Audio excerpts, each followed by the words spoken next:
toutes et tous des acteurs, des militants, des entrepreneurs de l'économie sociale et solidaire, mais vous êtes, et je les salue, aussi des représentants de chefs d'État, de gouvernement, vous êtes des maires, des conseillers ou des conseillères municipales, vous êtes des responsables du monde syndical, des universitaires, des chercheurs, et donc nous voilà à nouveau ensemble, comme tous les 2 ans, mais aussi à l'occasion de forums qui se passent comme il y a quelques jours à Rabat pour le forum marocain.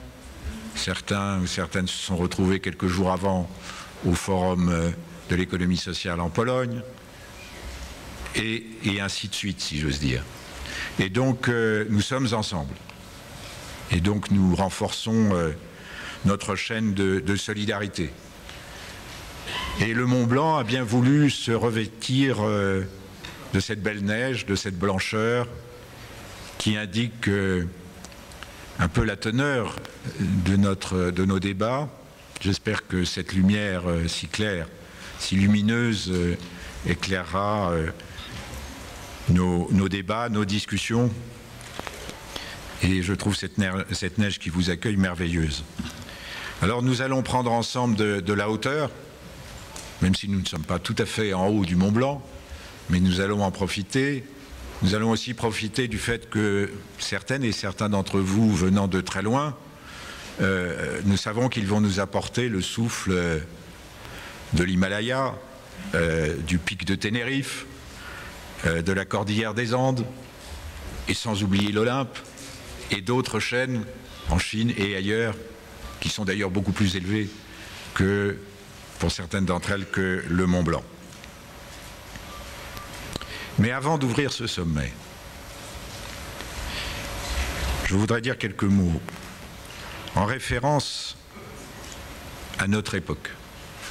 En 2013, nous avons beaucoup travaillé ensemble sur les solutions pour répondre à une crise multiple, plurielle, qui nous semblait déjà très longue. Mais en 2015, les circonstances revêtent un autre aspect, une dimension plus sombre, plus tragique. Une nouvelle forme de guerre se propage, sournoise, sanglante. Elle surgit là, elle surgit là-bas, elle ressurgit au même endroit où elle s'était produite quelques semaines avant. Elle se redéveloppe. Elle frappe des innocentes et des innocents au coin des rues, des communes, des champs, des cafés. Et cette violence rampante s'ajoute aux longs conflits qui font souffrir tant de femmes, tant d'hommes dans les territoires du monde. Humain, trop humain, s'interrogeait un écrivain que vous connaissez bien. Je crois que nous ne sommes jamais trop humains. Et il nous faut penser aujourd'hui aux victimes de Bamako, de Tunis, de Beyrouth, d'Ankara, de Paris, mais aussi de bien d'autres villes, bien d'autres territoires. Penser à ces femmes, à ces hommes, à ces adolescentes, à ces adolescents, à ces enfants aussi, qui disparaissent souvent dans des conditions aussi terribles. Et il nous manque. Il manque à notre planète. Alors je voudrais simplement, avant que nous ouvrions les débats, et que nous ayons, en nous donnant la main, c'est-à-dire en faisant la chaîne, que nous ayons une minute de silence en respect, une minute de silence pour se recueillir et en hommage à celles et ceux qui ont disparu, mais aussi une minute de silence pour nous concentrer et préparer mieux le rebond.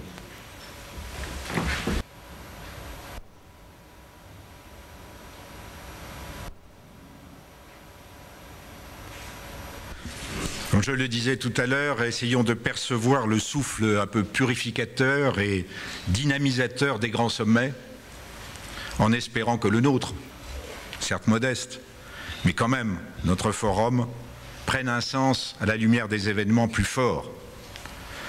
Nous sommes défiés, c'est clair, et nous devons plus que jamais répondre, nous devons imaginer, nous devons construire. Nous sommes en état d'urgence. Et l'urgence n'est pas simplement climatique. Elle n'est pas simplement environnementale. Elle est aussi civique, urgence civique. Elle est aussi sociale, urgence sociale. Ce qui exige de notre part, non pas des actions et des propositions cloisonnées, comme nous l'avons fait trop souvent, y compris nous, sur un sujet ou sur un autre, mais des propositions et des actions transversales qui répondent à cette multiplicité de défis. Car certainement nous sommes des amis de la Terre, et donc nous attendons des résultats de la COP 21, mais nous sommes aussi, me semble-t-il, des amis, des habitants et des habitantes de cette terre. Et il faut se préoccuper d'elles, il faut se préoccuper d'eux et donc être en état de mobilisation civique et sociale. Nous sommes dans une zone de tempête, c'est clair, mais nous devons entrer dans une zone de créativité, de solidarité et de plus de démocratie. Donc une zone de nouvelle donne. Et vous avez, vous, entrepreneurs de l'économie sociale, élus, militantes, responsables de gouvernement, à nous y employer pour plus de progrès maîtrisés, canalisés, car il ne faut jamais refuser le progrès, il faut rechercher, si j'ose dire, le bon progrès. Plus d'attention et de respect aux femmes et aux hommes comme aux environnements. Nous devons donc nous retrouver, et nous y sommes, pour consolider à la fois ce qui nous est universellement commun, c'est d'ailleurs un des objets du combat de la COP 21 et au-delà, mais aussi de ce qui nous est commun tout simplement sur nos villes, dans nos villes et dans nos territoires. Retrouver le sens de l'ensemble, le sens et la pratique du commun. Mais aussi, en tant que donc citoyens, élus, entrepreneurs, consommateurs, nous servir de ces notions de partage et de participation, de co-construction qui sont les nôtres, pour favoriser l'épanouissement des personnes et des territoires. Retrouver les équilibres humains comme les équilibres naturels. Alors bien sûr, il y a celles et ceux qui nous ressassent que le seul avenir est celui d'un capitalisme mutant. Ce sont des rêveurs ou des cyniques, parfois les deux sans doute. Parce que comment ne voit-il pas que le vieux système, fissuré, malade, dérapant, porte quand même trop d'insupportables, de violence économique, mais on le sait, de violence sociale derrière, de violence civique. Ce système qui montre ses fissures de toutes sortes, creusement des inégalités, vous le savez, mais jusqu'à ces perversions d'entreprise. Il y a eu Parmalat, il y a eu Enron, maintenant il y a Volkswagen. Comment ne pas comprendre que ce sont des démonstrations que ce système ne va pas, puisqu'il est obligé de tricher avec lui-même pour faire croire qu'il est encore en bonne santé. Volkswagen est quand même un extraordinaire, si j'ose dire, exemple de ce point de vue-là. Donc je pense que le réalisme, c'est véritablement de chercher les nouvelles voies. Et on voit bien que la montée de l'économie sociale et solidaire dans les préoccupations arrive. Il faut allier innovation et réalisme. D'ailleurs, le président de la République française, en tant que président du groupe pilote international de l'économie sociale et solidaire, le 28 septembre, à New York, en parallèle de l'Assemblée générale de l'ONU, dans un événement de haut niveau, le premier événement de haut niveau dans l'histoire de l'économie sociale et solidaire au niveau international, il a commencé son discours en disant l'économie sociale est au cœur de tout. Retenez bien ça. Un président de la République à l'ONU, dans la même période que l'Assemblée générale de l'ONU, qui dit l'économie sociale est au cœur de tout. C'est pas vous qui l'avez dit, c'est pas Abdou, c'est pas moi, c'est un président de la République. Et je dois dire que la première dame du Costa Rica qui est ici, le ministre des Affaires étrangères du Maroc et d'autres, y compris les représentants des institutions internationales de l'ONU, représentants de la CGLU, du Fonds mondial des villes, ont dit la même chose après, dans un élan qui était fort.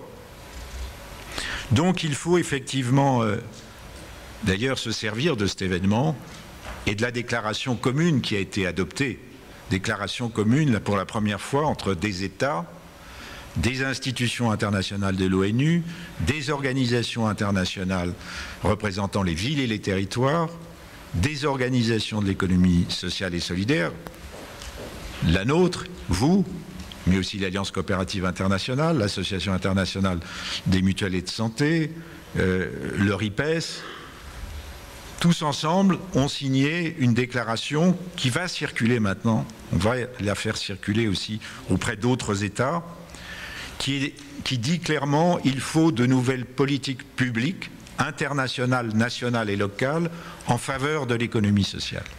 Et on va en reparler tout à l'heure. Et je veux prendre 2 ou 3 exemples de cette feuille de route. Il faut considérer que c'est une feuille de route. Il est désigné comme objectif la multiplication des partenariats, non pas public-privé traditionnels, mais public-économie sociale. État, économie sociale, ville, économie sociale, région, économie sociale. Il est visé aussi l'idée de développer le financement de l'économie sociale de manière transfrontière. D'où l'idée de faire probablement en 2017 une conférence internationale du financement de l'économie sociale avec la Banque mondiale, avec les banques régionales comme par exemple la Banque interaméricaine de développement et d'autres, avec les banques coopératives, avec les nouvelles formes de financement. Il est dit aussi dans ce document, multiplions les législations en faveur de l'économie sociale et solidaire, d'où l'idée d'un guide international sur la législation de l'économie sociale. Je ne multiplie pas les exemples puisqu'on va y revenir. Mais ce que ça voulait dire, c'est dans la chaîne d'engagement, la COP 21, les objectifs de développement durable, mais aussi, je pense, au lien avec les engagements que vont prendre les villes et les territoires à Quito en octobre 2016. Il faut ancrer de plus en plus l'économie sociale dans les engagements et les agendas internationaux. Voilà qui nous interpelle et qui nous oblige. Et qui oblige l'économie sociale d'hier, celle qui a des racines profondes, historiques, les grandes entreprises, mais aussi l'économie sociale qui est en train d'émerger. Parce que l'économie sociale, elle bouge, elle élargit, elle accueille de nouvelles pousses, qui prennent de nouvelles formes. C'était hier ou avant-hier les logiciels libres, les semences libres. C'est les nouveaux types d'entreprises qui se disent sociales et participatives, qui veulent accompagner l'économie sociale et solidaire. C'est les jeunes chercheurs qui me disaient encore tout à l'heure, il faut qu'on fasse connexion avec l'économie sociale pour faire surgir de nouvelles formes de progrès. C'est ça aussi qui nous attend. C'est donc une économie sociale ouverte, généreuse, j'allais dire à la fois habile et mobile, que nous devons porter, avec des nouvelles alliances ou avec le renforcement d'alliances. Et nous allons parler beaucoup pendant ces 3 jours, évidemment, du renforcement des alliances avec les villes et les territoires, parce qu'il faut savoir vivre sur place et pouvoir vivre sur place. C'est l'ambition de Quito, mais c'est évidemment aussi une réponse au drame des migrants pour éviter ces migrations. C'est beaucoup de défis, mais vous allez en parler mieux que moi tout à l'heure. Je voudrais terminer cette introduction en disant que l'économie sociale et solidaire n'a peut-être pas suffisamment dit, qu'elle est aussi l'économie de ce que j'ai dit à Marrakech en 2014, une économie du respect des femmes et des hommes, du respect des droits droits des femmes et des hommes. Une économie qui est plutôt une économie qui recherche des solutions de conciliation et non pas des solutions venant après des affrontements. Ce n'est pas une économie guerrière, c'est une économie collective, c'est une économie participative et concrète en même temps. Les grandes entreprises, mutuelles, coopératives, associations portent ce modèle, y compris dans leur réalisation, y compris quand elles sont dans le marché compétitif. Et il faut porter ce modèle plus loin. Il faut non pas vouloir que l'économie sociale et solidaire domine, mais aide à co-construire.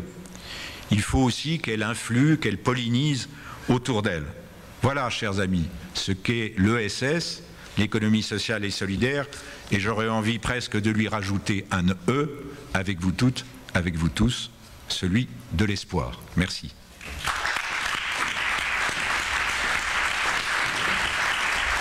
Bonjour. Je vais vous présenter le déroulement de nos travaux, si vous le voulez bien.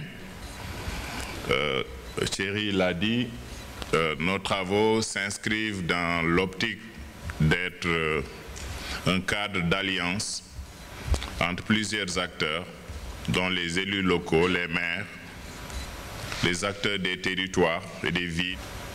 Donc la déclaration qui va être issue de nos travaux samedi va être conçue par nous tous qui sommes dans cette salle et qui allons nous retrouver dans des ateliers et des plénières. Et comme on dit en le proverbe indien, de la discussion jaillit la lumière. C'est ça qui est l'objectif qui est visé. Alors c'est dans ce cadre qu'il faut comprendre le programme. D'abord des plénières, tout à l'heure, ensuite vendredi après-midi. Et parallèlement aux trois axes de nos délibérations, des ateliers simultanés. Et nous vous invitons à vous inscrire dans les ateliers et à pouvoir y participer cet après-midi et vendredi dans la matinée. Et enfin, le samedi, nous aurons les plénières pour avoir les synthèses. Nous avons travaillé pendant un an à construire le programme, à discuter avec des panélistes, à discuter avec les modérateurs, et nous avons la chance d'avoir des membres du conseil d'administration qui ont accepté de jouer les modérateurs tout à l'heure des plénières que nous aurons, et des membres du comité scientifique qui vont co-animer les ateliers. Et donc, les axes vont autour de ces trois thèmes: l'économie sociale et solidaire, les villes et les territoires, tout à l'heure, dans la plénière, et ensuite l'objectif de réfléchir sur Habitat 3, la rencontre qui va avoir lieu à Quito et organisée par le système des Nations Unies. Et nous voulons y apporter des contributions décisives. Enfin, le climat. Dans quelques jours, Paris va regrouper le monde pour délibérer sur justement l'agenda qui mène vers le développement durable.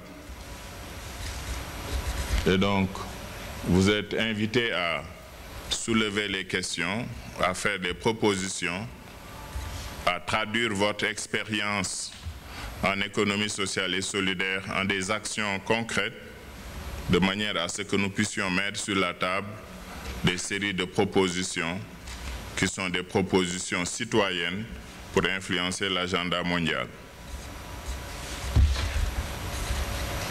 Les ateliers, donc, j'avais parlé tout à l'heure, qui vont avoir lieu jeudi après-midi et vendredi matin, qui sont des espaces de réflexion et de délibération et qui doivent déboucher sur des éléments de plaidoyer qui souligne la valeur ajoutée de l'économie sociale et solidaire. Ça devrait nous pousser à être le plus explicite possible dans notre dialogue avec les autres acteurs pour convaincre et accroître l'espace d'évolution du modèle qui incarne évidemment ce que nous faisons dans l'économie sociale et solidaire. Donc, les ateliers ont été conçus en 2 parties. Chaque atelier est conçu en 2 parties, chaque fois d'1h30. Donc, dans un premier temps, les gens vont être dans les ateliers et se discuter, échanger sur leur expérience. Les modérateurs feront interagir les gens de manière, tous les acteurs, hommes et femmes, qui seront dans ces ateliers. Et ensuite, la deuxième partie de l'atelier, interrompue de 30 minutes, va permettre d'arriver vers des propositions, des synthèses. Et nous vous invitons à ce moment-là à faire des propositions de manière à ce que nous ayons des choses à apporter dans la discussion. Donc nous vous invitons à participer activement à ces ateliers et vous remercions évidemment de l'intérêt que vous manifestez pour être tous là. Et enfin, le vendredi et le samedi, nous allons avoir sur l'économie sociale, c'est doté d'une nouvelle instance. Le président Thierry en a parlé tout à l'heure. C'est le groupe pilote international. Le groupe pilote ne doit pas être l'affaire du conseil d'administration ou du comité scientifique, mais c'est l'affaire de tous et de toutes. Et nous vous invitons à faire vos propositions, à soumettre des propositions, à faire participer l'économie sociale à la construction d'un nouvel modèle de développement qui est un développement humain durable. Et vos propositions sont bienvenues. Il y aura donc une session consacrée au groupe pilote international en 2 étapes. Une première étape où, dès aujourd'hui, une présentation vous sera faite de cela. Le président en a déjà dit un bout. Et ensuite, vendredi, vous aurez une session spéciale consacrée au groupe pilote international. Et enfin, le samedi, ça va être le cadre de rassembler l'ensemble des propositions issues des ateliers. Je vous remercie de votre attention.